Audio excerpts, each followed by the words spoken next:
participating in a judgment writing competition is important.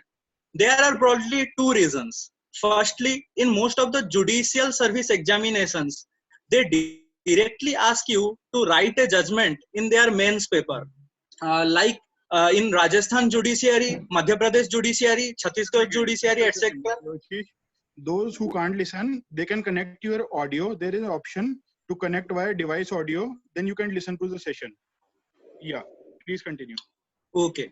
So yeah, I was telling that in most of the judicial service examinations, judgment writing question comes. So if you participate and practice judgment writing from now, and if you are aspiring to crack judicial service examinations, then it will be surely helpful for you. And you will, and even if you crack the examination, you will be a magistrate and have to pass the judgments on various topics. So having a prior experience on this will surely help you all. Now for those who are not willing to give judicial service examinations, winning judgment writing competitions will surely boost your CV or resume, which will be helpful for you to fetch a job in your desired legal profession. So now moving forward with the main topic, that is how to write a judgment. If you can see the PPT prepared by me.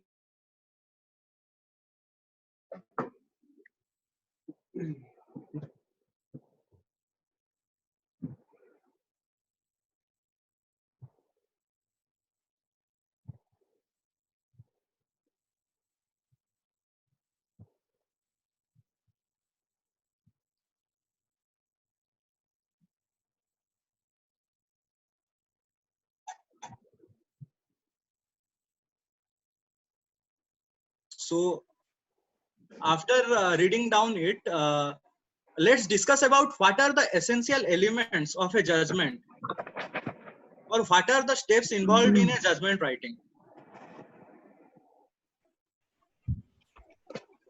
Sir, it is provided in the fourth slide. Yes, essentials of a judgment writing. So the first and the foremost important point is beginning of the judgment. That is how to begin your judgment.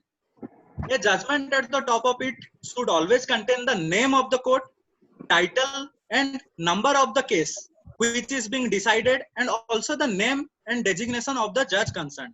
This is necessary so that it is known as to judgment pertains to which matter and has been decided by which court and a judge. It should always contain the date of delivery of judgment.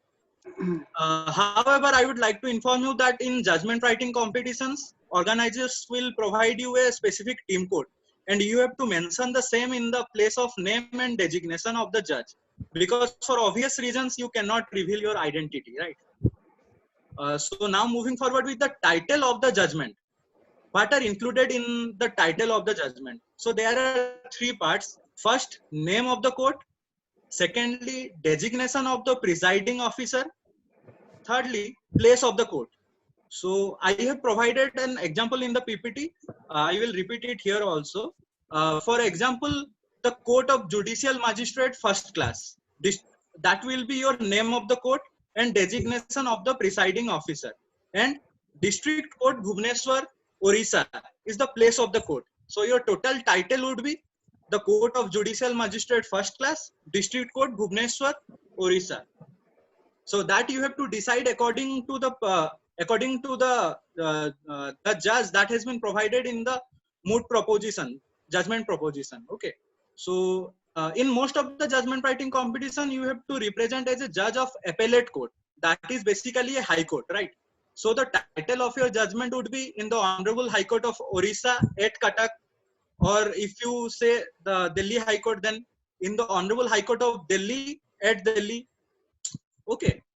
So the next step would be your suit details or case details. So after writing down the title, you should write about your suit detail or case detail. So as we know, there are primarily two types of cases. One is civil case and another is criminal case.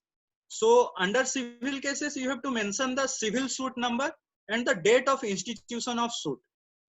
I have also provided the same in the PPT. You can see that in the fourth or fifth slide, I guess. So moving forward, and under criminal cases, you have to mention the FIR number, police station in which FIR was lodged, and the date of the lodging of FIR. Okay. So take it for example, if you are writing a judgment as a sessions judge, then while starting a judgment, you have to mention the title, which includes your name of the court, etc., as I discussed above, and the suit details and case details. So it would be in the court of Sessions Judge Bhubaneswar, Sessions case number 195 or whatever case number that would have been provided to you of the of which year, that is 2020, the current year, right? So Sessions case number 195 of 2020 would be your suit detail or case number. Now, here I would like you to know an important difference between Sessions Court and District Court. You must have noticed that a district judge is officially called as district and sessions judge of that particular district. So the difference is that when district judge entertains civil cases, he will be termed as a district judge, and the court will be termed as district court. But when that particular district judge entertains criminal cases, he will be termed as a sessions judge, and the district court will be termed as sessions court. So that is the basic difference. District court or district judge are for civil cases, sessions judge or sessions court for criminal cases. Okay. Now, how to research about your judgment proposition, right? So you can search for the format of a judgment in Google, and you will get a real judgment or draft formats. Suppose you are writing a judgment as a judge of Delhi High Court, and your judgment writing proposition says that an appeal against conviction is filed before you. So to know the exact format of your cover page or beginning page, you can search for a judgment under section 374 CRPC 1973, which provides the provision which provides for the appeal against convictions or judgment on appeal against convictions, and you will get a sample judgment which will be helpful for you to refer while writing your judgment. Now the next thing that you should mention in the beginning after title and suit details is the description of the parties, that is name, age, parentage, residence and occupation. For example, take my name, Devashish Kumar Panda, age 23, son of Ganesh Prasad Panda, residence of Bhubaneswar, Odisha, occupation advocate, Orissa High Court, or whatever may be provided to you in the proposition. So the description of the parties is always important. Now you should always remember that the in the residence of the party or address part, you should always mention the correct and full address, so that in real life notice or summons can be sent to that party on that address, right? Now in criminal cases at subordinate level, that is district court or magistrate level, state is always a prosecuting party as it begins case or institutes a case before the honorable court. If you check trial court judgments, you will find the cause title as let's take an example, state of UP versus Keher Singh.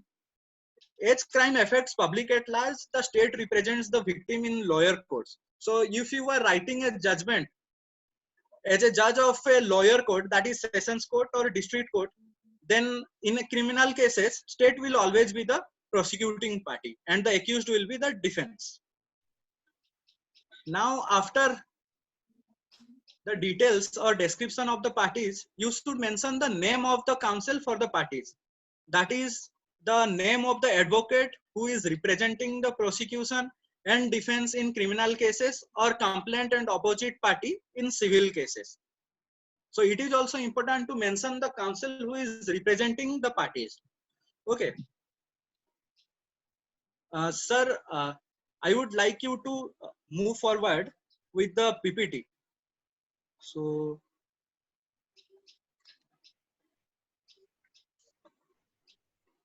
yes. After that, sir, please move forward to the that is name of the counsel for the parties, and then the date of the judgment that is provided in the one of the slides in the PPT.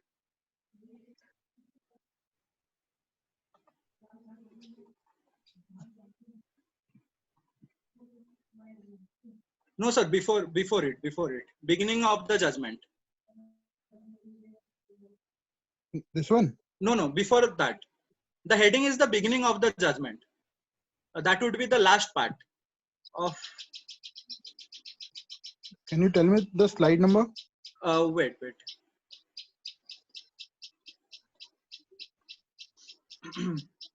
This one?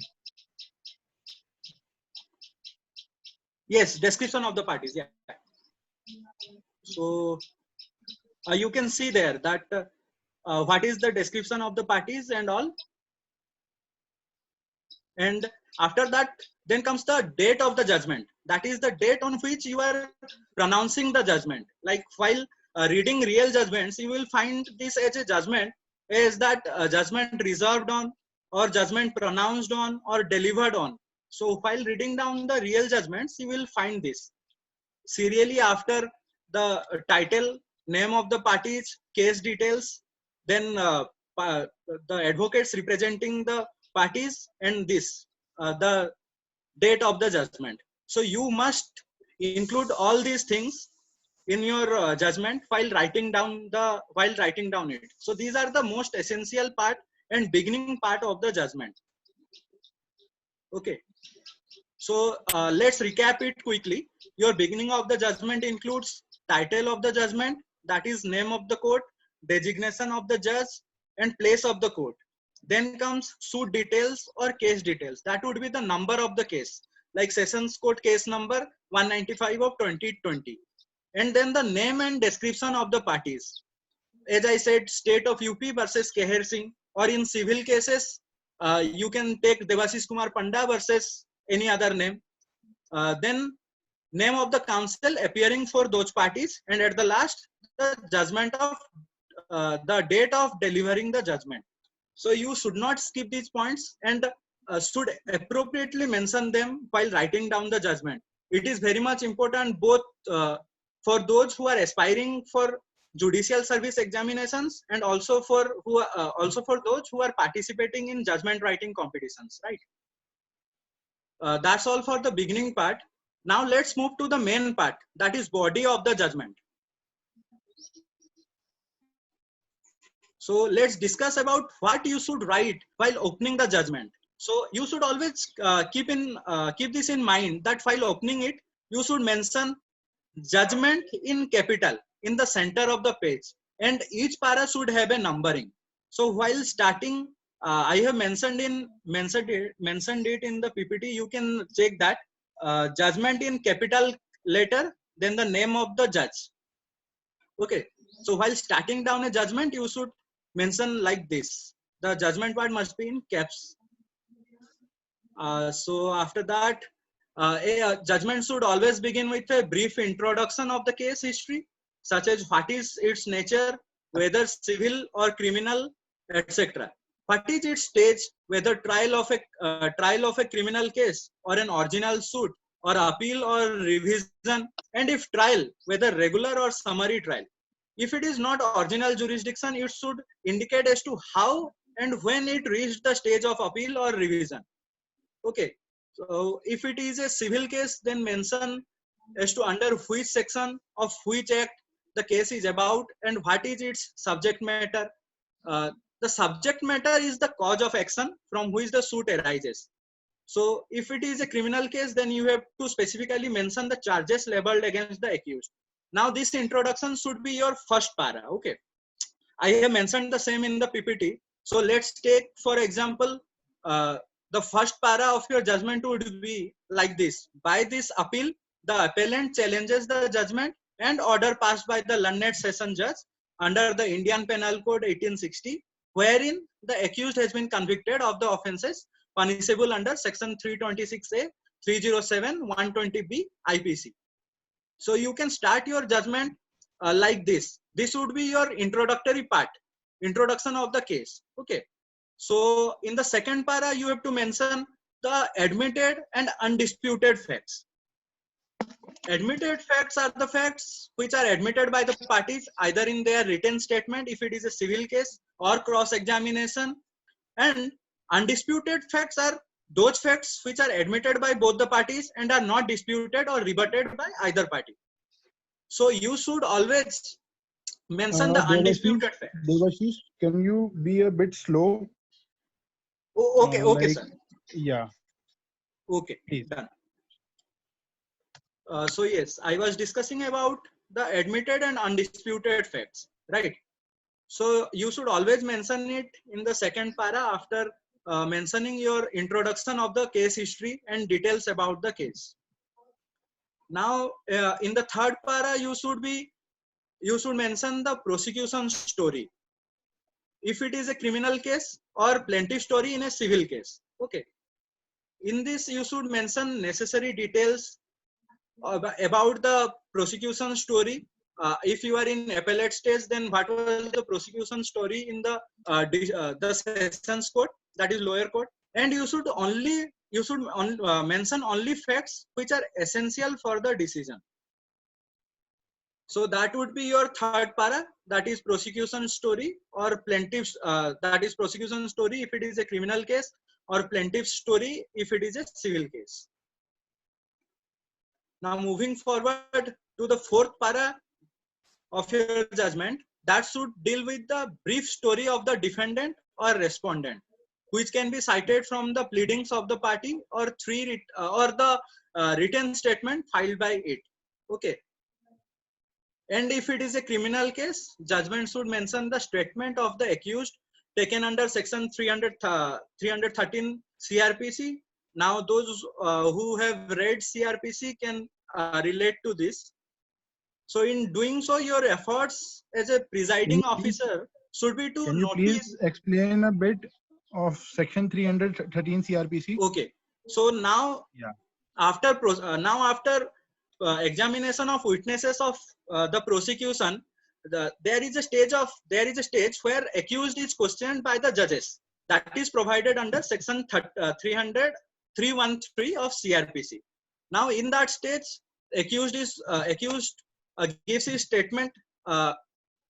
Gives his statement without any oath. So even if he gives any statement incriminating against him, that would not be taken into account by the judge.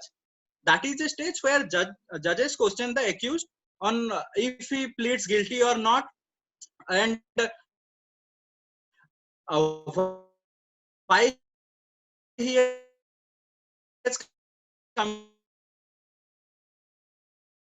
committed offense, or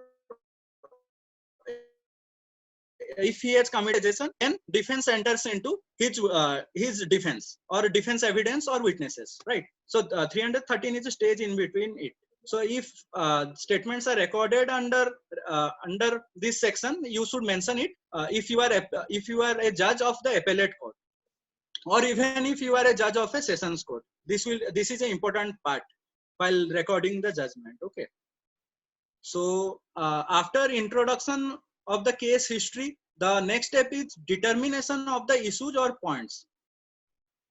So I hope you guys have understood what you have to write down in the first 4 paras of your judgment. The first thing that you should write is brief introduction of the case history. Then you should mention the admitted and undisputed facts. Then the third para would be the prosecution story or plaintiff story. And the fourth para would be your brief story of the defendant or respondent, right? So moving forward with the next step, that is determination of issues or points. You should then proceed to frame issues, and if it is a criminal trial, you may proceed to notice charges. Okay. Here you should always remember that issues or points for determination are always framed by the court. Many times judges ask in moot courts as to who frames the issues.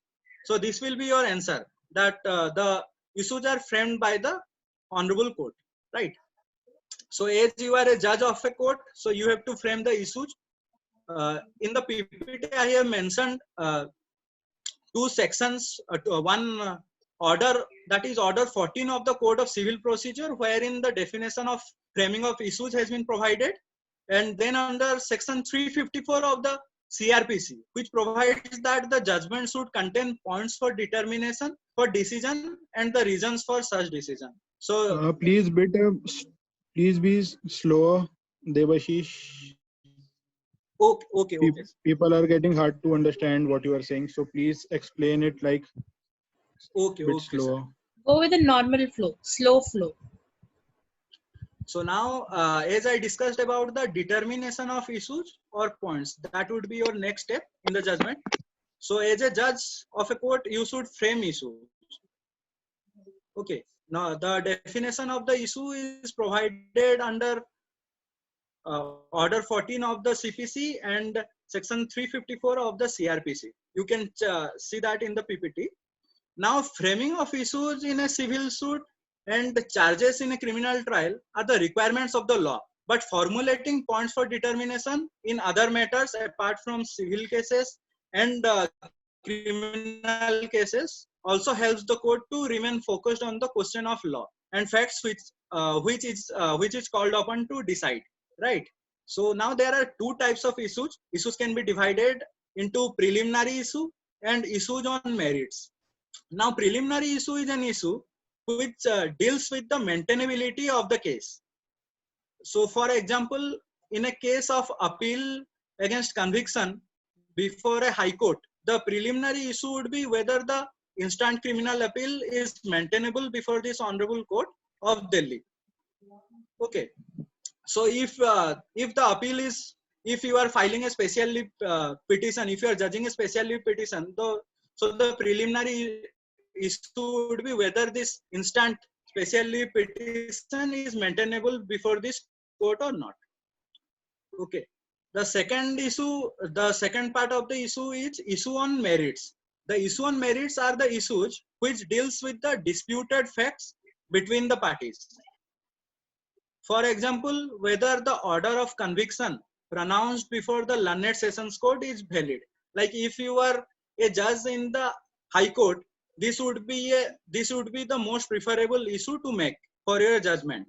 That is whether the order of conviction pronounced by the learned sessions court is valid or not. Or you can also make a issue whether the prosecution has proved the case beyond reasonable doubt. Right.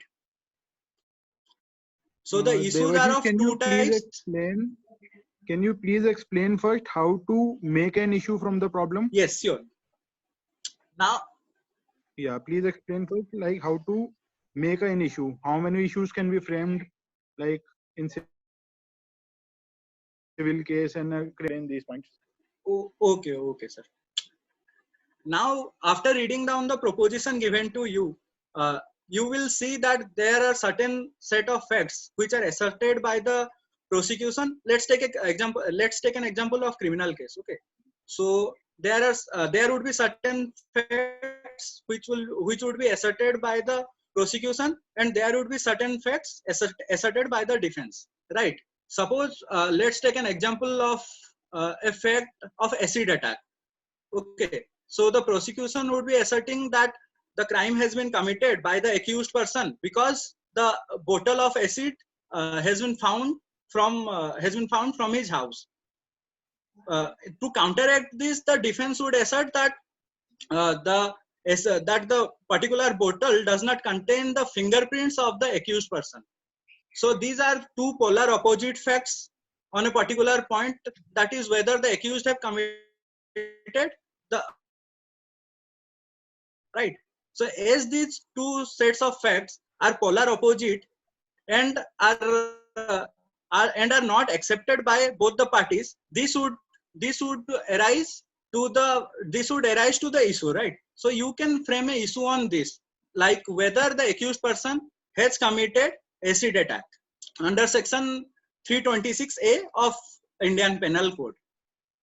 So after reading down the facts, whenever you see certain facts which are not accepted by the other party, in that case, a issue arises, and you can take that while writing down the judgment and frame it and give it to the parties so that they can argue on those particular issues. So basically, issues are the statements which arises from a certain set of facts which are asserted by a party and denied by the other party.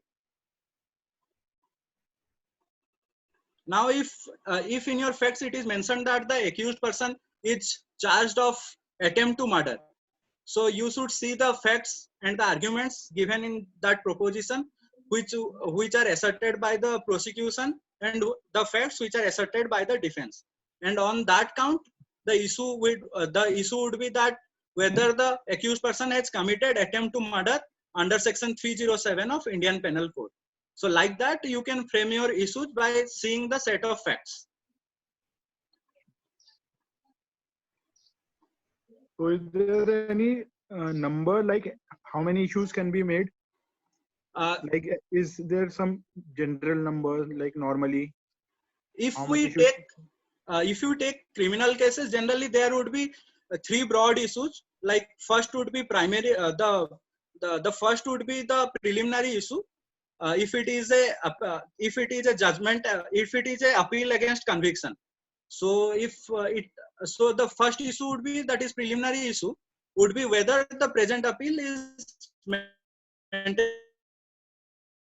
before this honorable court or not.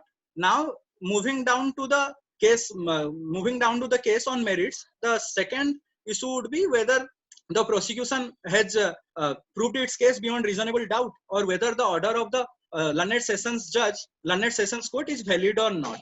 Now, if we take criminal cases, there would be at max 3 to 4 issues on the basis of the disputed facts of that given proposition.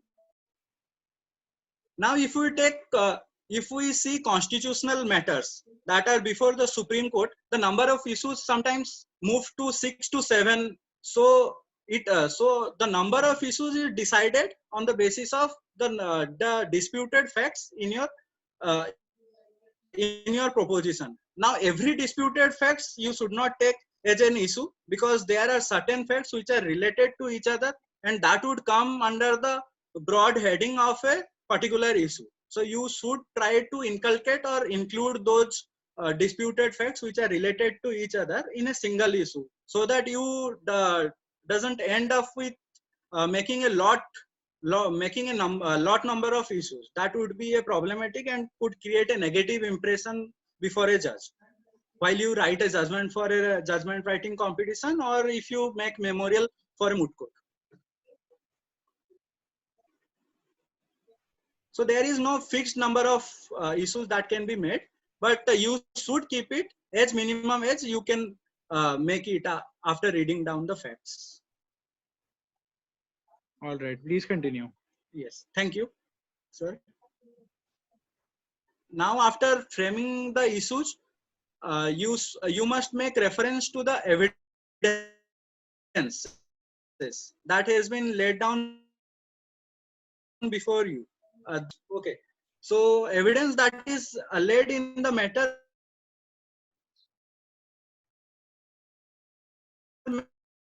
may consist of both oral as well as documentary, while reference to the number of the witnesses, such as prosecution witness 1 or defense witness 1, etc.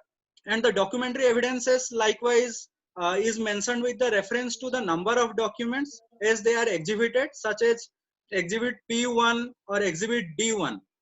A brief reference to the statement of number of witnesses recorded on either side and the documents exhibited by both the parties shall be mentioned by you in your judgment.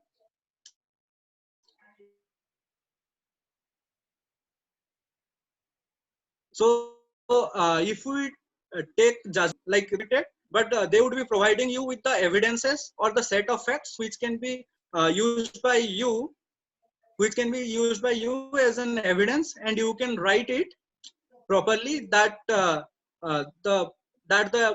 counsel appearing on behalf of the prosecution contended that, for example, the bottle of acid has been recovered from the house of the accused. Now, after mentioning it, you can mention that the counsel per contra, or to counteract this, the counsel on behalf of the defense contended that there are no fingerprints of the accused on the bottle. So it cannot be said that the particular bottle has been found from the possession of the accused. So that would be your construction of your judgment while making reference to the evidences. Okay. can you please explain like what things are to be mentioned in an issue? Like we have made an issue, this is maintainable or not in Okay. a civil suit. So what things we have to do to prove it? Now now if we discuss about the issue of maintainability, right? So if an accused has been convicted in the trial court and is appealing against and is filing an appeal, criminal appeal before the Honorable High Court against the conviction order. So as the issue is whether the instant criminal appeal is maintainable before this Honorable High Court or not. So under that, you have to make your arguments. You have to make your arguments that right to appeal being an inherent right of the accused, it cannot be denied by the appellate court. Now, if you are writing a judgment, so you have to think. I am sorry, Devashish, just a second. there's Can you less please than move 1 to minute. second link? Yeah. Please move to second link, everybody. Move to second link. Okay, sir. Please stop the recording, Devshri.